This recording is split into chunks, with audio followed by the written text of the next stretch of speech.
What do you think when you hear the term universal design? Do you think about a design for all? Do you think about a building that is accessible to all people? Do you think about a product that is simple and intuitive for all users?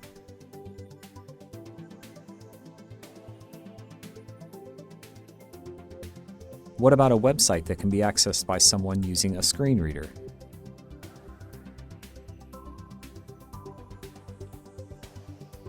Architect Ron Mace is credited with coining the term universal design.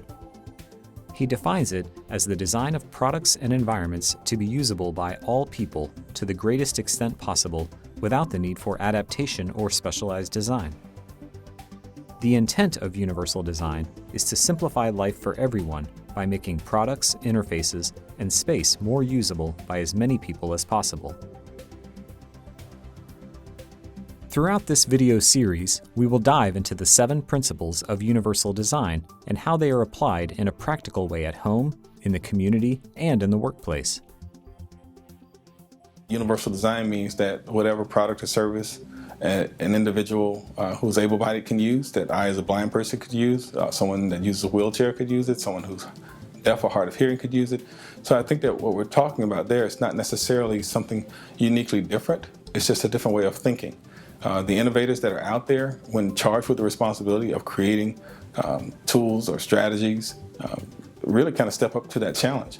It's when someone is in a wheelchair or someone's visually disabled, and if they're in a wheelchair and they are moving along a pathway or going about their business without any problem, and then they come to a building and now they are confronted with stairs.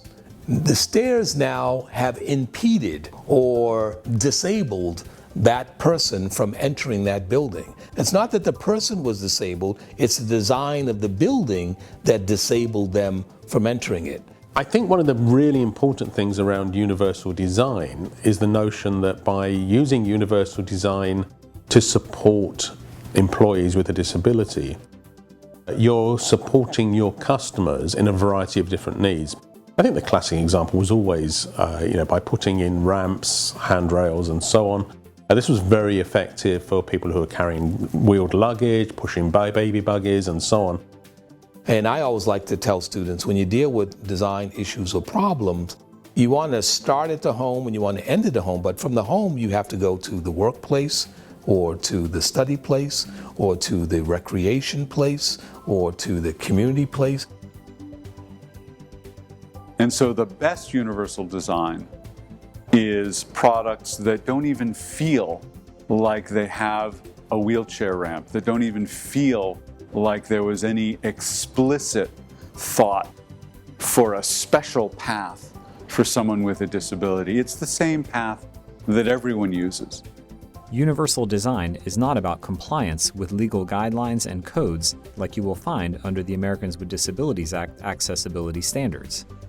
The ADA is intended to ensure equal access in employment, Title I, in programs and activities in state and local government, Title II, and in accessing goods and services offered in public spaces, Title III.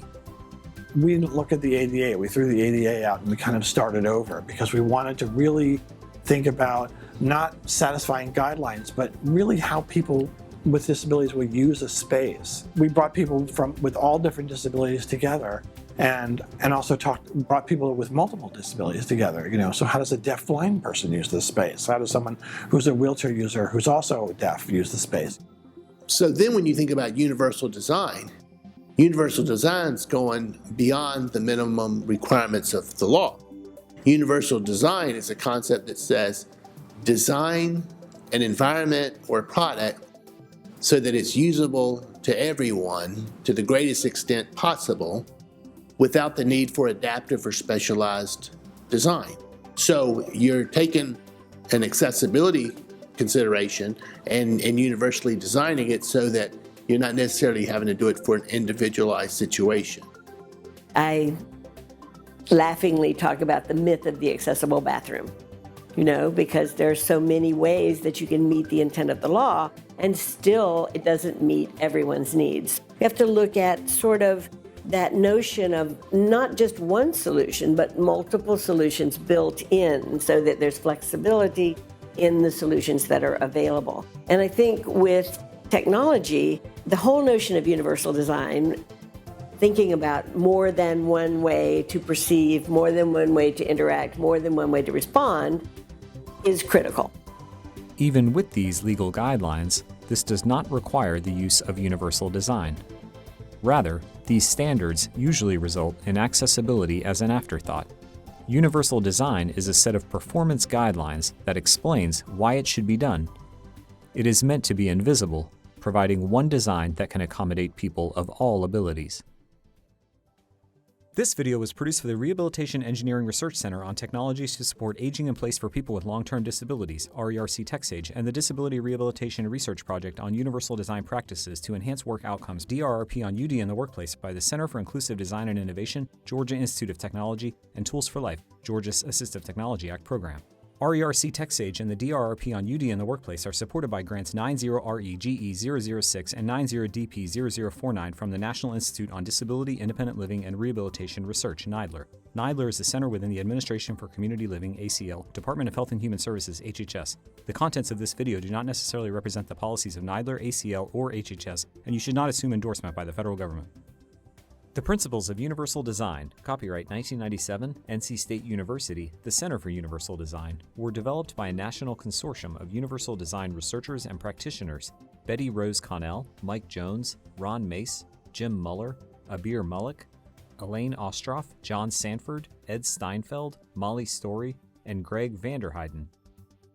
Funding for the project was provided by the National Institute on Disability and Rehabilitation Research, now National Institute on Disability, Independent Living, and Rehabilitation Research, NIDLR.